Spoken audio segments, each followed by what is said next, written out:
방송에서 제공하는 보험 정보는 투자 판단에 대한 조언입니다. 보험, 펀드 등의 가입은 투자자 자신의 판단과 책임에 따라 그 결과가 투자자 본인에게 귀속됨을 양지하시기 바랍니다.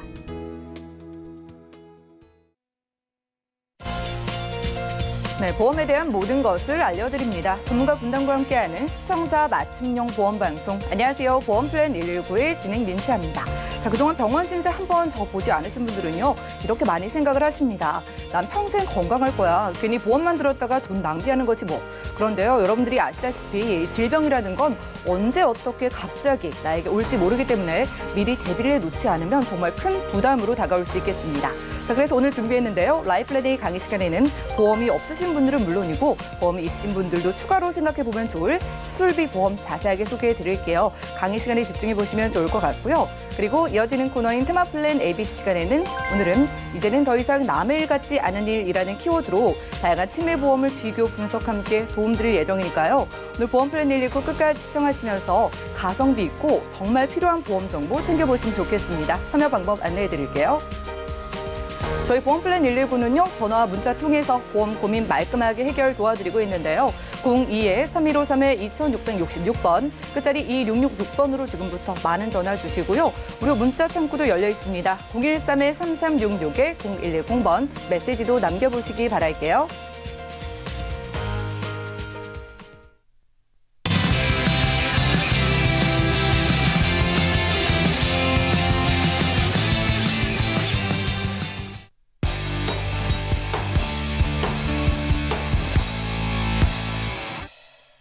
네, 시청자 여러분들의 보험 도우미 보험플랜 119 시작합니다. 첫 순서는요, 꼭 필요한 보험 보장 항목을 알기 쉽게 짚어드리는 바로 라이플랜A 강의 시간인데요. 최근에 비급여 항목들이 급여로 바뀌면서 우리가 병원에 청구를 하는 실손 의료비 금액이 그리 크지 않다고 합니다. 그렇다고 매년 내던 실비를 갑자기 해지하기도 좀 그렇고 또 갱신되는 부분도 부담으로 다가왔을 텐데요. 오늘은 이러한 실비를 대체할 수 있고 또 내가 가진 진단비에 추가하면 유리한 수술비 보험에 대해 자세하게 소개해드릴게요. 이은희 전문가님과 확인해 보시죠. 네, 안녕하십니까. 이은희 전문가입니다. 오늘 말씀드릴 내용은 수술비 보험에 대해서 말씀드려 볼까 하는데요. 과연 내가 평생 동안 수술을 몇 번이나 할까? 그 수술비를 과연 준비할 필요가 있을까? 실비 있는데 그럼 됐지. 진단비 있는데 이러면 됐지. 이렇게 생각하시는 분들이 있으실 거예요. 그런데 왜 수술비 보험 왜 필요한지 이제부터 천천히 한번 알아보겠습니다. 자, 2대 질환 많이 준비하고들 계시죠? 자, 뇌질환, 그다음에 심장질환, 2대 질환이라 해서 또 3대 질환이라 해서 진단비는 많이 보장들 가지고 계실 거예요. 그런데 2대 질환은 평균적으로 수술하는 횟수를 한번 볼까요? 평균적으로 2.7회 정도를 수술을 하신다고 합니다. 그러면 진단비로 가지고 계셨다면 어떻게 될까요? 일회성으로 1회만 진단비로 가져가시게 되겠죠. 하지만 반복적인 수술비는 수술이 반복적으로 될 때마다 이루어지기 때문에 반복적으로 받으실 수가 있는 거예요. 2대 질환으로 가장 많이 하는 시술법 같은 경우에는 스텐트 삽입술인데요. 요즘에 같은 경우에는 미리미리 진단이 되고 이전에 알게 되기 때문에 이게 급성 심근경색이라든지 뇌출혈이라든지 이렇게 위험한 지경까지 발견이 되지가 않습니다. 그 전에 미리 미연에 발견이 되기 때문에 그 전에 미연에 치료가 가능하세요. 그런데 진단만 받고 그냥 진단비만 딱 받고 그 다음에 수술로 이어졌을 때에는 그 다음에는 이어질 수가 없어요. 제가 말이 왜 이렇게 버벅거릴까요? 죄송합니다. 자, 연도별 수술 추이를 볼게요. 지금 보시면 이렇게 우상향하는 범위가 보이는데요.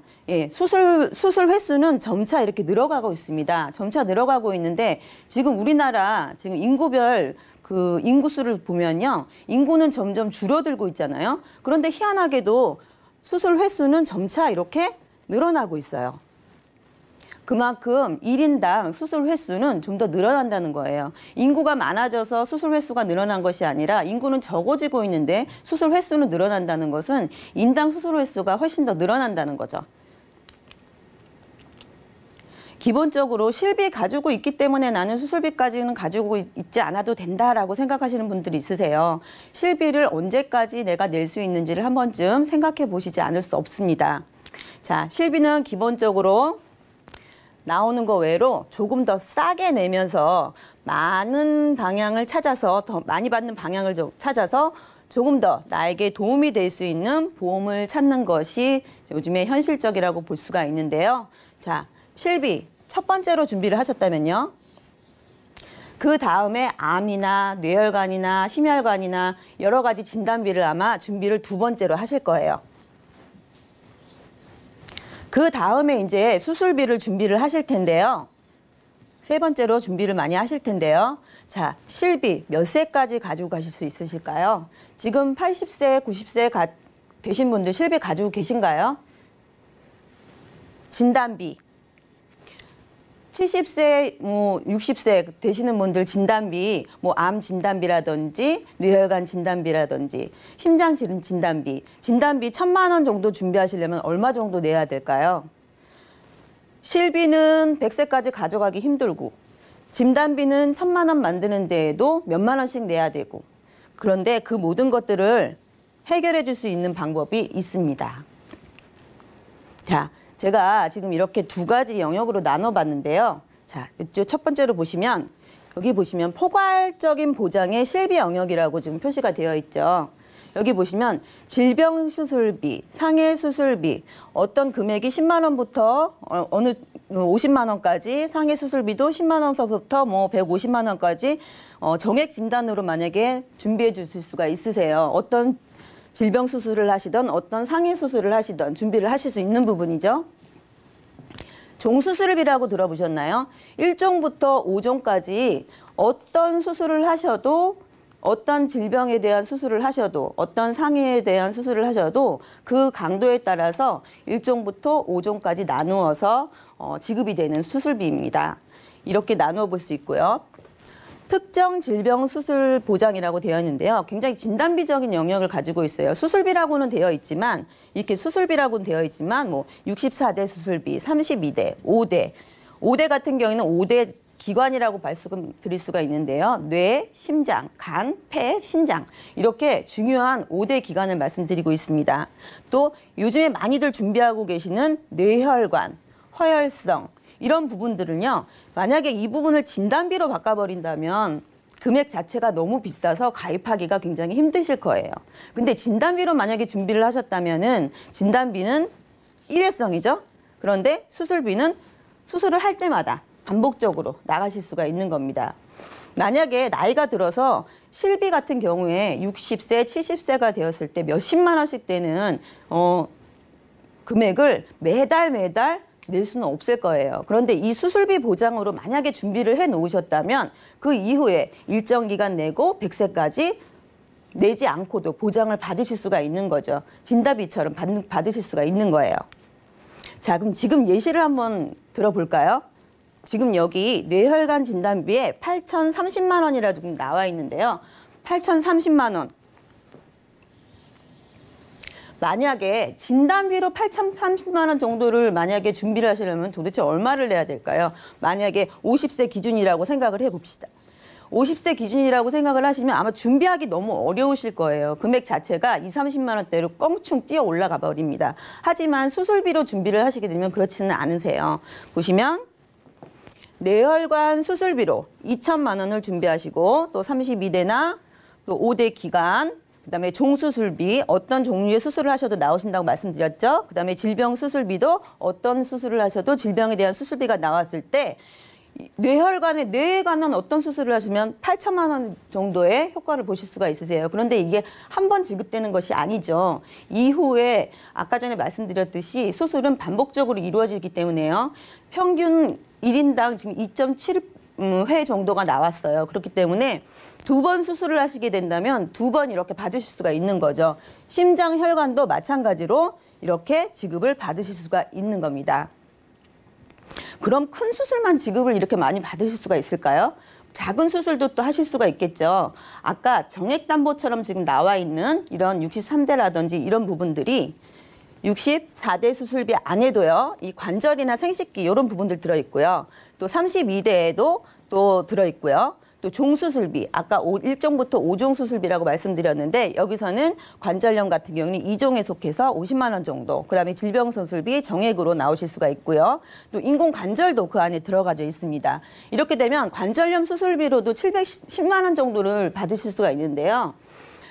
제가 네이버에 한번 검색을 해보니까 관절염 어르신들 굉장히 많이 수술하시는데 한쪽 다리 수술하시는데 한 250만 원 정도 나온다고 하더라고요. 그럼 양쪽 다리 하시면 500만 원 정도? 그러면 입원금에다가 또 뭐 며칠 입원하시면 또 식비라든지 이런 부분까지도 이 수술비 하나로 다 해결이 되실 수가 있는 부분이시고요.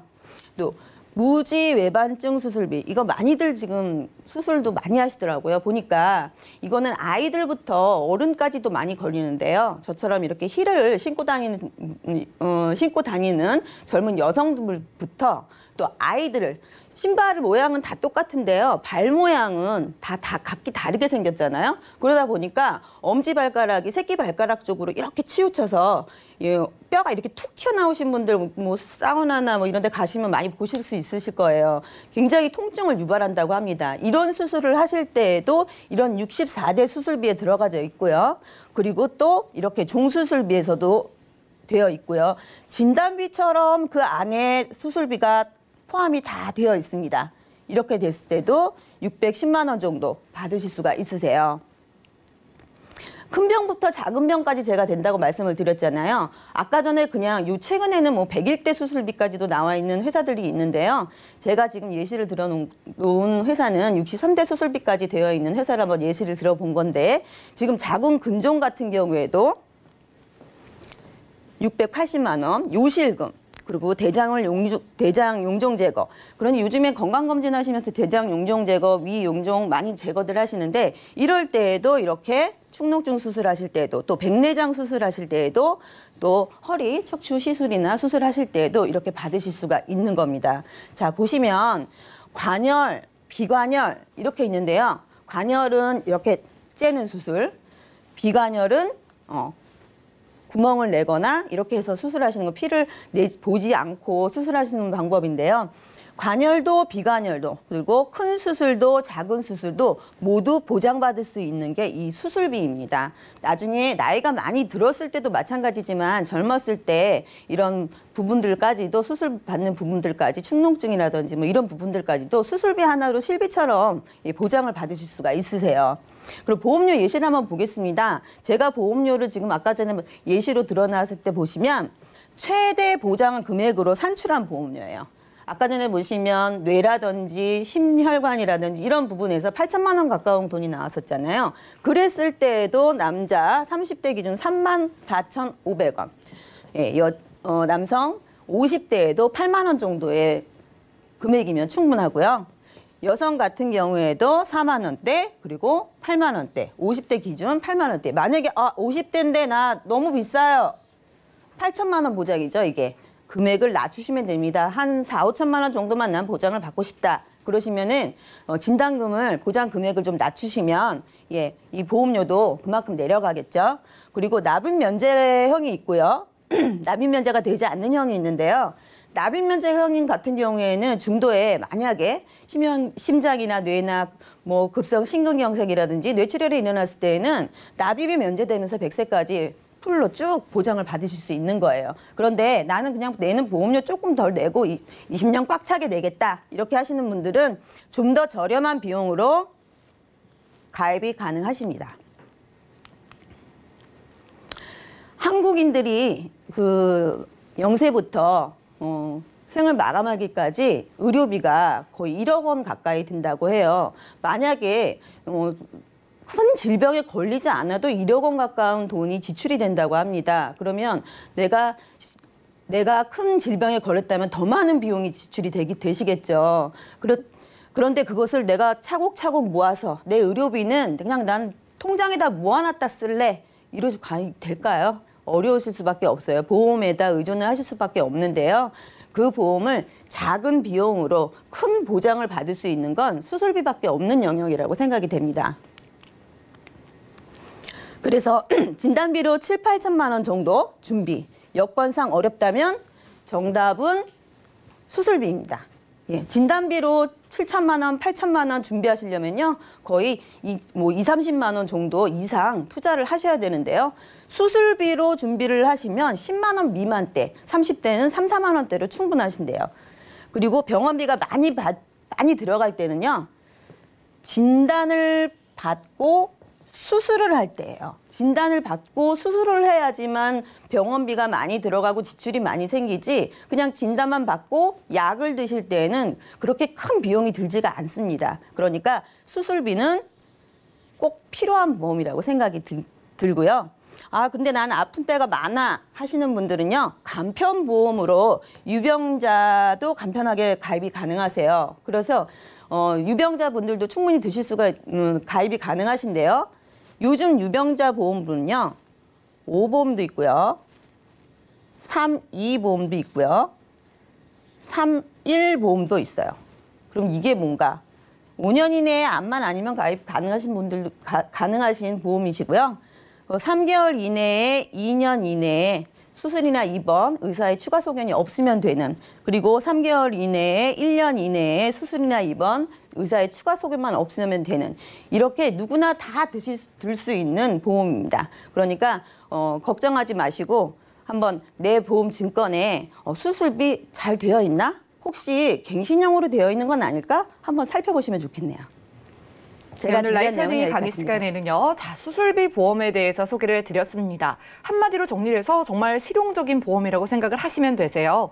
칼을 대는 큰 수술은 물론이고 정말 흔하게 많이들 하시는 이 스텐트 삽입술 같이 간단한 시술을 해도 여러분들이 수술을 할 때마다 수술비를 받을 수 있는 보험이고요. 우리가 오래 살게 되면서 정말 크고 작은 수술은 피할 수 없는, 누구나 하게 되는 일인 만큼 내가 받기 쉬운 보험이구나라고 생각을 하시면 되겠습니다.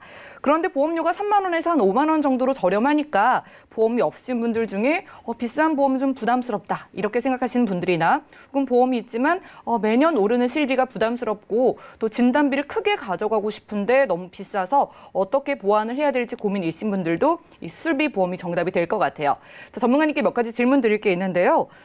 수술비 보험 관련된 좀 강화된 보장을 소개해 주신 만큼 오늘 수술비 보험을 가입을 생각하시는 분들을 위해서 팁을 좀 정리해 주실까요? 네. 요즘에 그 실비 없으신 분들도 꽤 있으세요. 그러니까 나이가 좀 있으신 분들 같은 경우에는 실비가 없으신 분들도 꽤 있으시거든요. 이럴 때 진단비로 많이들 이렇게 준비들을 많이 하시는데요. 이럴 때는요. 진단비로 준비하시는 것보다는 연세가 있으신 분들은요. 수술비로 준비하시는 편이 훨씬 더 유리하세요. 왜냐하면 50, 60 정도 되신 분들을 보시면 실비가 없어서 암보험이라든지 지금 최근에 많이 나와 있는 뇌혈관 질환, 심혈관 질환 이런 부분들 따로 가입하시는 분들 많은데요. 가입 금액이 연세가 있으시다 보니까 많지도 않고요. 500만 원에서 1000만 원 정도밖에 가입이 안 되는 경우가 태반이고요. 이럴 때에는 그냥 수술비 1000만 원 이렇게 해서 준비하시는 편이 훨씬 더 유리하다고 볼 수 있습니다. 무조건 진단비가 다 유리한 건 아니고요. 특히 지금 좀 연세가 있으신 분들은 수술비 보험으로 준비를 하시는 게 여러 가지 면에서, 특히 보험료 면에서 더욱더 유리하다고 하니까 한번 챙겨보시면 좋겠습니다. 오늘 이은희 전문가님과 라이프러닝 강의 시간 함께했고요. 정말로 인기 있는 수술비 보험을 소개해드렸어요. 이 수술비 보험도 종류가 정말 많고 회사별로 내가 더 받기 쉽고 유리한 수술비 보험이 있다고 하니까요. 관심 있으신 분들은 전화나 문자 연락 주셔서 받기 쉬운 수술비 보험에 대한 준비를 한번 해보시면 좋겠고요. 그리고 이 수술비 보험은 물론이고 나와 내 가족의 보험에 빈틈을 좀 메꾸고 싶다, 혹은 내가 가지고 있는 보험에 구멍이 뚫려 있는지 보완을 원하시는 분들도 많은 연락 주셔서 보험 준비 한번 탄탄하게 해보시면 좋겠습니다. 그럼 오늘 강의 내용 정리해드리고요. 트마플랜 ABC 시간 이어갈게요. 잠시만요.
네, 보험 플랜 119 이어지는 순서는 테마 플랜 ABC입니다. 하나의 키워드로 다양한 보험사의 상품을 비교 분석해서 우리 시청자분들이 알맞은 보험을 선택할 수 있게 저희가 도움을 드리는 시간인데요.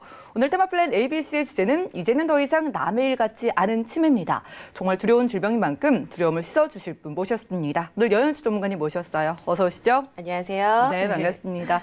전문가님, 질병이 정말 많지만 그중에서도 외면하고 싶어지는 그런 싶죠. 질병이 아닐까 싶습니다. 그런데 오늘 키워드가 이제는 정말 남의 일이 아니다라고 하셨는데 이게 확 와닿는 게요.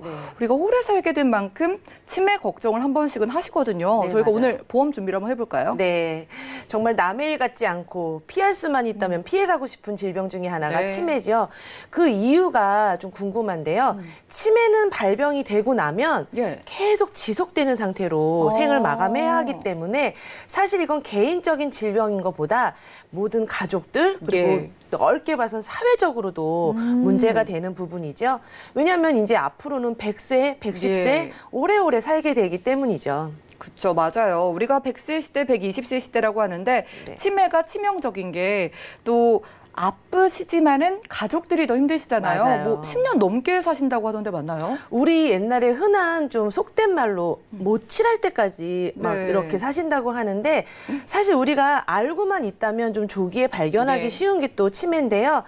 피해갈 수는 없어요. 네. 하지만 우리가 미리 준비를 한다면 오래 그 장기적으로 그 치료를 하는 그 환자분들 더불어 우리 가족들도 좀 지켜줄 수 있는 제안을 좀 오늘 해드리고 싶네요. 네, 알겠습니다. 우리가 65세를 기준으로 뭐 노인이라고 하는데 네. 그런 분들이 얼마나 치매에 좀 걸리시나요? 지금 아마 우리 민채 아나운서님도 오늘 네. 이렇게 출근하시면서 많은 사람들을 지나오셨잖아요. 그렇죠. 그중에 10명이 나를 지나오는 사람 중에 한 4명이 치매 환자라면은 와닿으세요? 그게 말이 될까요? 네, 정말 무서운 얘기지만 사실 네. 그렇습니다. 지금 치매 환자의 그 비율이 제주도의 인구보다 지금 넘어서고 있고요. 예. 우리가 외국에서 우리나라를 보면 편의점이 엄청 많다고. 네. 그런데 한 10개 중에 3개가 편의점이라고 치면은 우리가 지금 10명을 스쳤을 때 한 4명 중은 이미 치매를 앓고 있거나 치매에 노출되어 있는 사람이라고 보시면 좀 이해하기가 쉬울 것 같아요. 그러니까 우리가 일상생활에서 좀 깜빡깜빡할 때 네. 나 치매 아니야? 라고 생각하시는 접니다. 우리 어머님들도 계시고 네. 특히나 여성분들이 오래 사시니까 이제는 한 번쯤은 치매에 대한 걱정을 하시는데 원인도 알아야 될 것 같고 네, 맞아요. 또 좀 자세하게 정보들을 한번 체크해 볼게요. 어떤 거 살펴볼까요? 네. 일단 65세를 우리가 기준으로 이제 노인이라고 하지만 사실 65세가 노인은 아니거든요. 맞아요. 아직 청춘이십니다. 예. 하지만 이제 우리가 통계적으로 65세 이상 노인으로 봤을 때 경도 인지 장애 환자와 그렇지 않은 비경도 인지 장애 노인을 좀 나눠볼 수 있는데요. 2017년 중앙치매센터에서의 데이터를 보면 한 22.4%가 이미 인지 장애를 앓고 있는 환자인 거죠. 예. 그러니까 남은 77.6% 정도 되는 분은 아직은 환자는 아니지만 인지장애가 현재는 아니지만 노출돼 있는 상태인 거죠. 그래서 우리가 예. 그거를 또 주시를 해봐야 되는 부분이에요. 네, 인지 장애에 대한 부분도 생각을 해봐야겠고 네. 정말로 치매가 계속해서 진행되는 병인 만큼 네. 지금은 좀 별일 아닌 것 같더라도 나중에 심각해질 수 있는 부분에 대한 대비도 필요한 것 같아요. 네, 맞아요. 치매하면은 저는 뭐 알츠하이머라는 치매도 생각이 나고 얘도 종류가 좀 있을 것 같은데 어떤가요? 네, 일단 저희가 치매에 대한 원인을 좀 알아야 될 것 네. 같아요. 보통 우리가 치매라고 하면은 예전에는 노인성 치매라고 그래서 나이가 드시면 당연히 오는 질병이라고 생각을 예. 했는데요. 요즘에는 그 외적인 이런 뭐 상해로 인한 다침도 있어서 이런 상해로 인한 사고로 인해서 치매를 앓는 경우도 생기지만 예. 젊은 치매 또한 무시를 못합니다. 그래서 이런 거를 이제 우리가 크게 분류를 봤을 때 혈관성 치매라고 말할 수 있는데요. 자, 혈관 안에 동맥 경화가 생겨서 혹은 아까 앞전에 이은희 전문가님 말씀하신 대로 이 혈관 안이 좁아져서 막히는 증세, 그러니까 즉 말하면 뇌경색으로 인해서 혈관이 기능을 못하기 때문에 뇌 손상이 생기게 되겠죠. 그렇게 돼서 오는 치매, 이런 걸 보통 혈관성 치매라고 합니다. 이런 상태가 계속 지속이 돼도 결국 알츠하이머로 진행이 되겠지만 딱 단순히 혈관으로 인한 질환으로 인해서 그 뇌가 기능을 못하게 됐을 때도 치매에 걸릴 수 있다라는 거죠. 그렇군요. 그러면은 치매도 종류가 다양한 것 같은데 네. 이 치매 유형별로 좀 분포를 그래프로 살펴볼까요? 네, 한번 볼까요? 자, 우리가 좀 익숙한 치매도 있겠지만 익숙치 않은 치매도 사실 있는데요. 자, 파란색 표에 보면 가장 큰 범위를 차지하고 있는 알츠하이머형. 이게 예. 바로 우리가 노인성 혹은 말하면은 이제 이게 그 퇴행성 뇌질환으로 인한 예. 치매를 얘기하고요. 그 외에 뭐 전두엽에 대한 치매, 그리고 아주 약한 퍼센테이지면 알코올성 치매, 그리고 이제 예. 루이체나 파킨슨, 이게 떨림이나 예전 기억에서 사로잡혀서 현재 생활을 제대로 하지 못하는 루이체 치매, 그리고 살짝 언급했던 혈관성 치매도 지금 계속 늘어나는 추이예요. 근데 결과적으로 이런 치매들이 발생이 되다 보면 결국적으로는 알츠하이머형으로 진행이 된다는 얘기죠. 네. 특히나 남성과 여성 중에 여성이 더 많이 발병이 되기 때문에 우리가 조금 더 눈여겨봐야 된다는 부분이죠. 네, 이걸 보니까 정말 사회적으로 신경을 써야 되는 부분이 아닐까 싶은데요.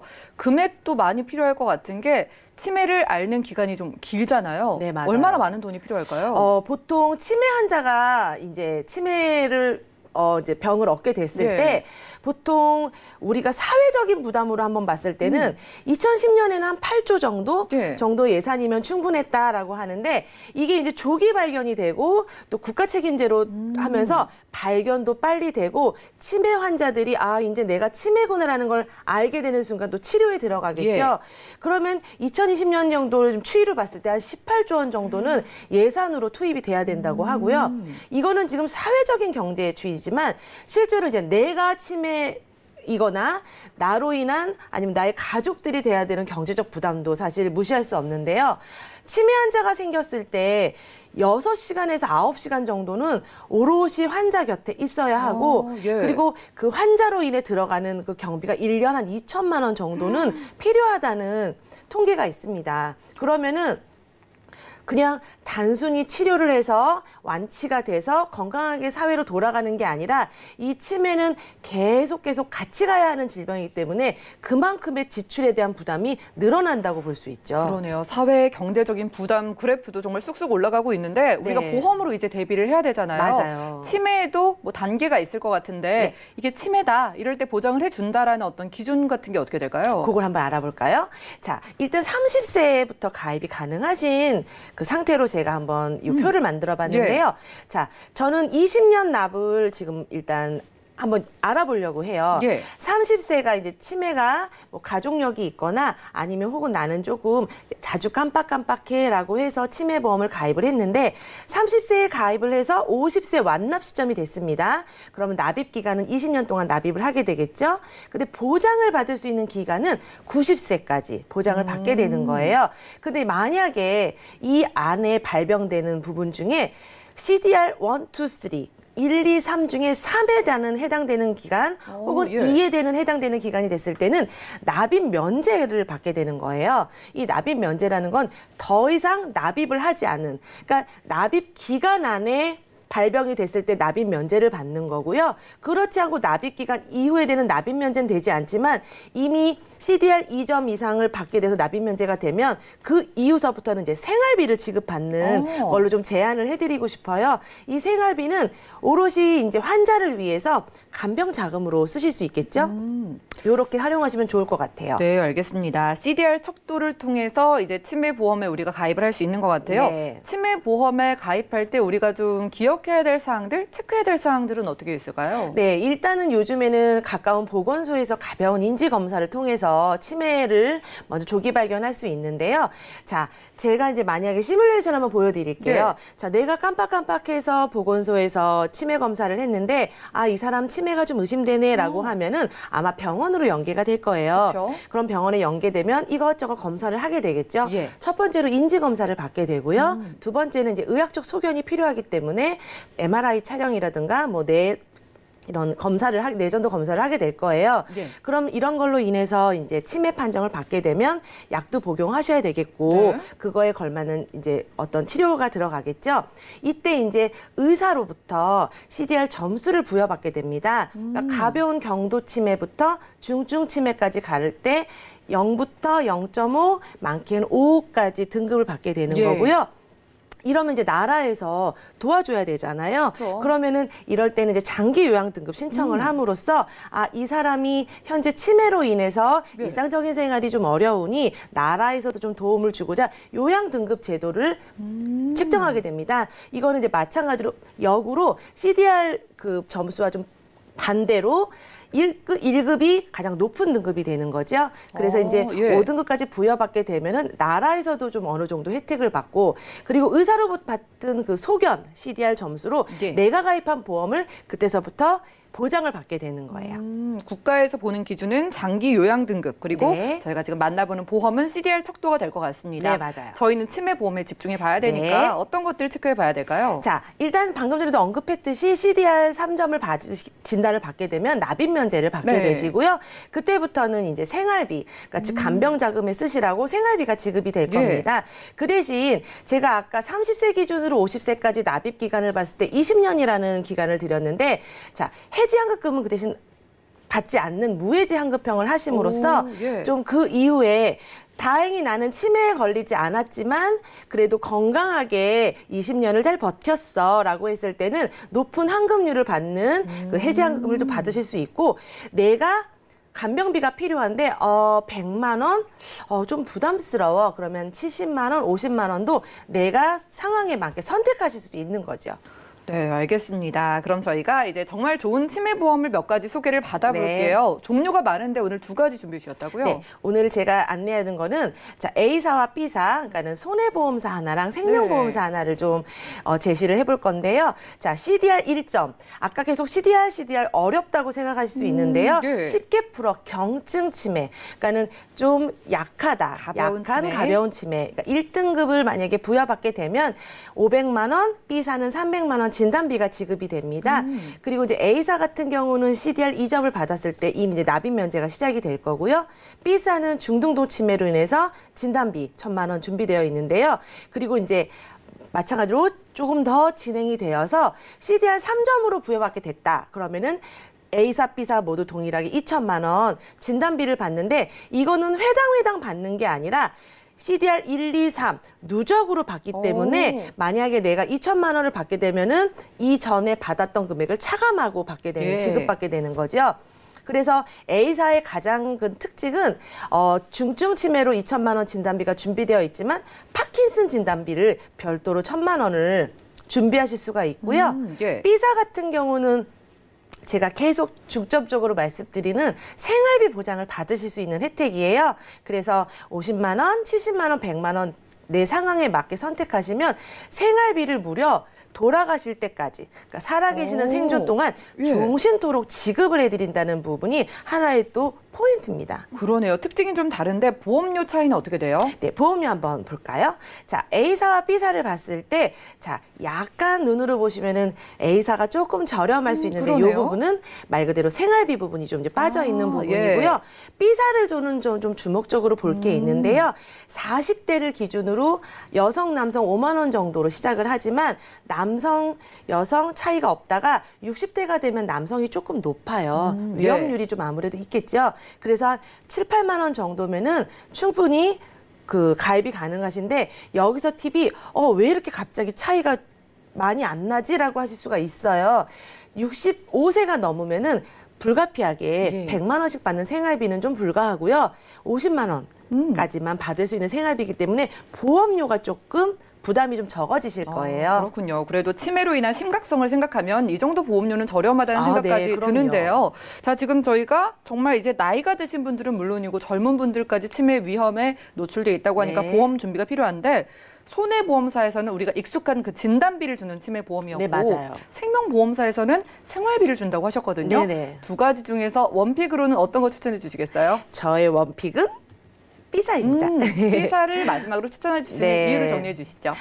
사실 치매 앓고 계시는 분을 제 네. 주변에 좀 많이 계세요. 그래서 어떤 게 가장 고민이세요라고 말씀을 드려봤더니 사실 치료비 외에 들어가는 비용들이 굉장히 많이 든다고 하시더라고요.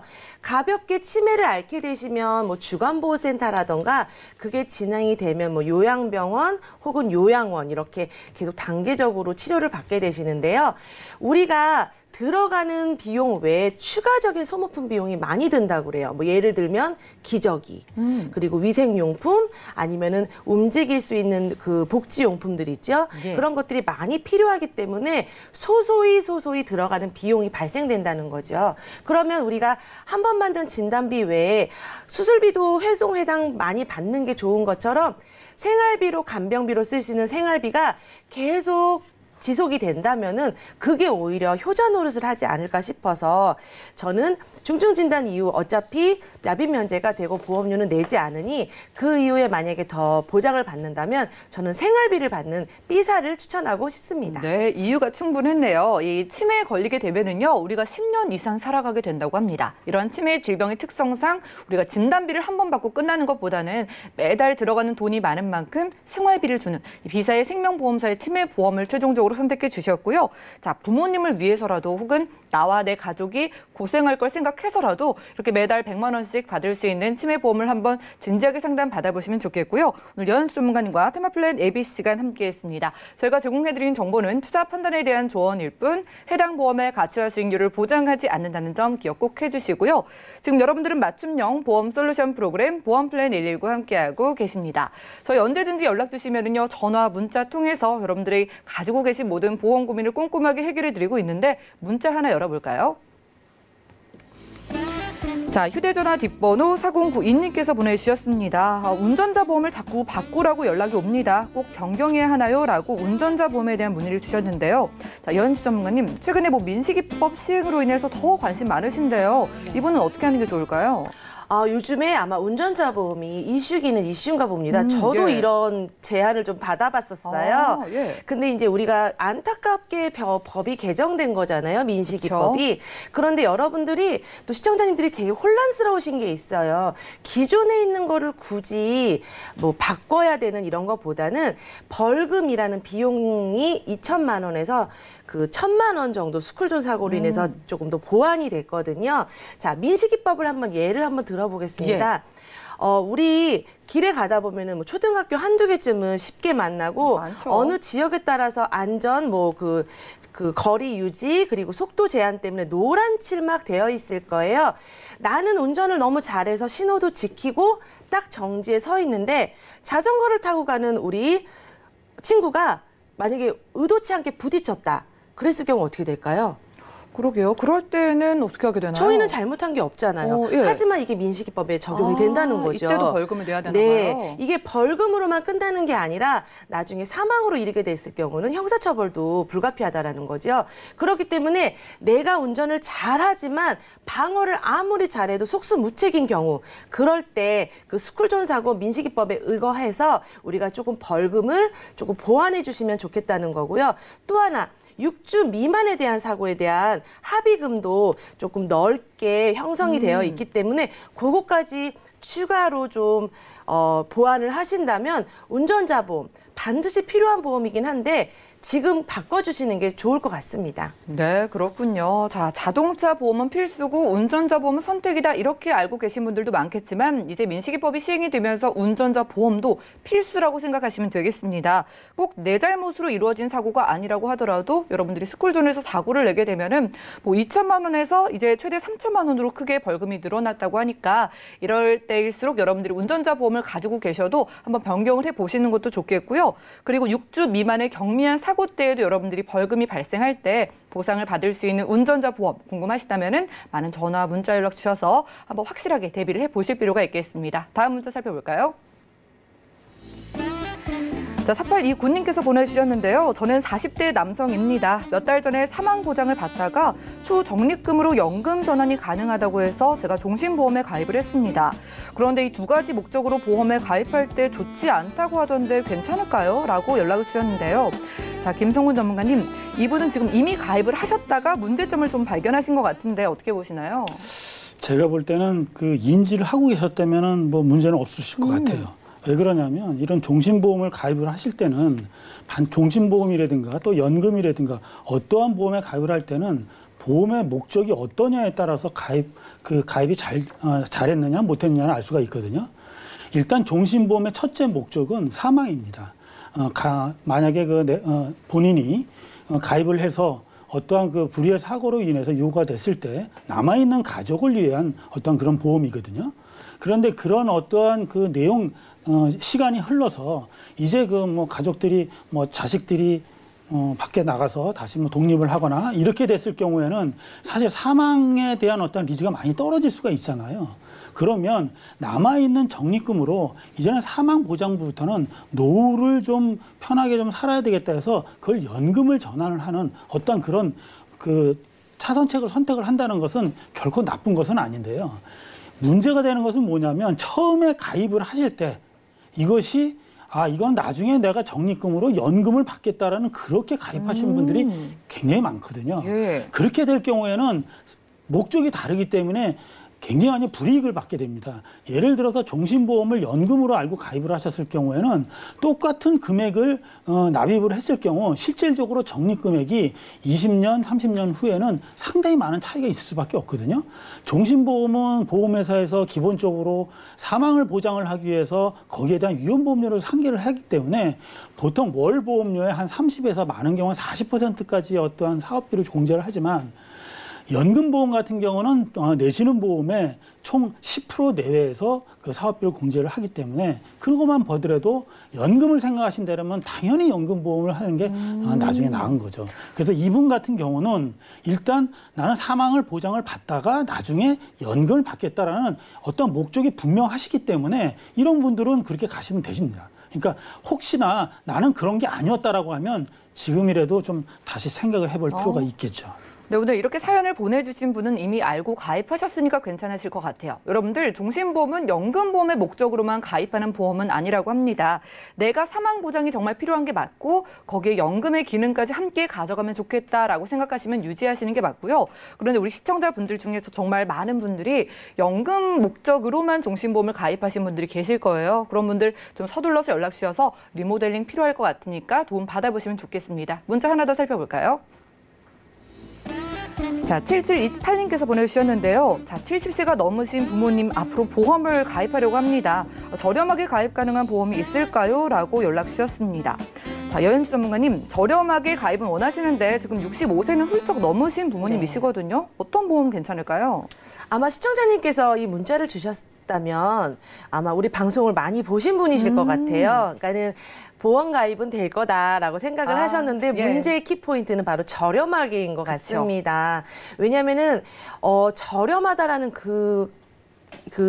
가이드라인이 사실 애매하거든요. 그러니까 저는 오늘 이 방송을 계속 보셨다면 수술비 쪽으로 한번 권해드리고 싶어요. 왜냐하면은 진단비는 사실 좀 비쌉니다. 우리가 말하는 비싸다는 그 개념, 굉장히 부담이 된다는 얘기죠. 하지만 이른이 넘으셨고 앞으로 좀 많은 질환에 노출이 되시는 거라면은 회당 계속 지급받을 수 있는 수술비가 어떠실까 싶어요. 그리고 만약에 수술비로 준비를 하시는데 더 저렴한 걸 원한다. 이럴 땐 뭐가 있을까요? 최소한 상해보험 정도는 준비를 하시는 게 좋을 것 같아요. 자, 운전자 보험이 있지만 지금 70 넘으신 분들이 운전은 안 하실 거예요. 네. 하지만 운전자 보험 안에 꼭 운전을 해야 운전자 보험을 하는 건 아니죠. 어르신들도 대중교통도 이용하셔야 되고 다른 어떤 누군가의 이동수단을 하시게 됐을 때 그 안에서 보장을 받는 부분에 플러스 상해 부분, 수술을 하게 되거나 골절을 입으시거나 골절로 인해서 기부스를 하시게 되거나 했었을 때 상해 부분도 안에 넣으시게 되면은 상해 수술비가 가장 저렴하게 준비할 수 있는 우리 부모님 보험이 될 것 같고요. 그 외에 이제 수술비 해서 실비가 만약에 없으시다고 하고 보험을 좀 추가로 준비를 하셔야 된다면은 저는 수술비 플랜 추천해드리고 싶어요. 네, 좋습니다. 정말 보험 시장의 문이 활짝 열려 있습니다. 이렇게 뭐 70세, 나이가 좀 있으신 부모님 분들도 보험 가입 충분히 가능한데 저렴하게 원하셨잖아요. 그렇다면 진단비는 정말 좀 많이 비싸질 수가 있는 나이인데 이럴 때 아주 도움이 되는 게 수술비 보험이라고 합니다. 받고 또 받을 수 있는데 보험료는 부담이 없으니까 한번 진지하게 생각을 해보시기 바라고요. 게다가 추가로 상해 보험을 추천 주셨습니다. 운전자 보험을 이용해서 좀 저렴하게 가입할 수 있다고 하니까 많은 문의 연락 주시면 되겠고요. 문자 하나 더 살펴보죠. 3627님께서 보내주셨습니다. 사고로 허리를 다쳤는데요. 후유 장애율이 10%가 나왔습니다. 보험회사에서도 기여도 때문에 6%밖에 보상이 안 된다고 하는데 자세한 설명 좀 부탁드릴게요. 자, 좀 어렵게 느껴지는 문제인데요. 김성훈 전문가님, 이럴 때는 어떻게 보상이 되는 걸까요? 6%밖에 못 받죠. 네. 자, 이게 우리가 보험에서 많이 말씀드렸지만 뭐 질병 후유장애나 또 상해 후유장애에 대해서 말씀을 드리잖아요. 그래서 우리 온몸에 사고나 질병이 났을 때 그 의사가 어떠한 앞으로에 대한 영구적인 후유장애를 판정을 하게 돼 있습니다. 이분 같은 경우는 지금 허리를 다치셔가지고 아마 후유장애 10%가 나오신 것 같아요. 그럼 보험사에다 이렇게 제출을 하면 보험사에서는 그것이 이제 따지게 되는데요. 그러면 이제 좀 어려운 말 중에 기여도가 있잖아요. 그럼 기여도가 뭐냐면 우리가 허리를 다쳤을 때 실질적으로 상해로 인하여 다쳤느냐 아니면 혹시 옛날부터 지병으로서 허리가 조금 더 아팠을 수도 있지 않습니까? 예. 이럴 경우에 그게 바로 기여도가 들어가는 겁니다. 그래서 질병이냐 상해냐, 이 사람은 상해를 다쳤기 때문에 상해 후유장애로 청구를 하신 것 같아요. 그러면 보험사에서는 따져봤을 때 이거는 기본적으로 옛날에 뭐 치료 이력이라든가 이런 거를 따져서 이런 부분들은 실질적으로는 상해보다는 질병도 있기 때문에 질병을 10% 중에서 40%는 질병이다. 그래서 6%밖에 인정을 안 하겠다. 이렇게 돼서 기여도를 꼭 따지는 거거든요. 그래서 특히 이런 허리라든가 뭐 아킬레스건이라든가 이런 쪽은요. 기본적으로 좀 질병하고 많은 이런 기여도를 따져서 내가 청구하는 것보다 많이 못 받을 경우가 많습니다. 예. 그렇게 하기 위해서는 대부분은 상해 후유장애 같은 경우는 보험사에 가입을 할 때 뭐 의무담보라든가 또 보험료가 얼마 되질 않기 때문에 그래서 가입하는 경우가 많은데 질병 후유장애가 의외로 좀 없는 경우가 굉장히 많거든요. 근데 만약에 내가 질병 후유장애 담보도 갖고 있다? 그랬으면 지금 현재 있는 상해 후유장애에서 10%인데도 불구하고 4%를 제한 6%밖에 못 받았잖아요. 나머지 4%는 질병 후유장애에서 또 받을 수가 있기 때문에 후유장애 3%짜리는 꼭 상해 후유장애 말고 질병 후유장애도 가입을 하시는 게 하나의 팁이라고 할 수가 있겠습니다. 네, 그렇군요. 이 기여도라는 건 상해 사고로 인한 것인가 아니면 내가 질병이 있었는가에 따라서 10%를 받았어도 내가 회사에서 6%라고 하면은 6%의 보장밖에 받지 못하는 것 같아요. 그래서 이럴 때 여러분들이 허리 문제와 같이 좀 애매한 보장 상태일 수가 있으니까 질병 후유 장애 보장을 꼭 한번 상담을 받아보시기를 바라겠습니다. 머리끝부터 발끝까지 보장받을 수 있는 상품이라고 하니까 많은 문의 주시기 바라겠고요. 오늘 저희가 준비한 소식 여기까지입니다. 저희가 제공해드린 정보는 투자 판단에 대한 조언일 뿐 해당 보험의 가치와 수익률을 보장하지 않는다는 점 기억해 주시고요. 저희 보험플랜 119 더욱더 여러분들께 도움되는 보험 정보 들고 찾아뵐게요. 함께해 주신 여러분 고맙습니다.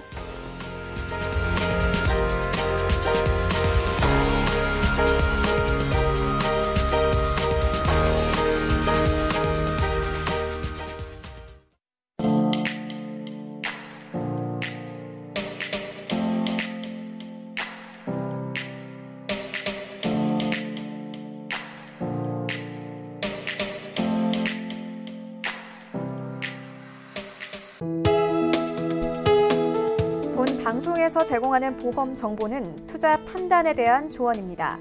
보험, 펀드 등의 가입은 투자자 자신의 판단과 책임에 따라 그 결과가 투자자 본인에게 귀속됨을 양지하시기 바랍니다.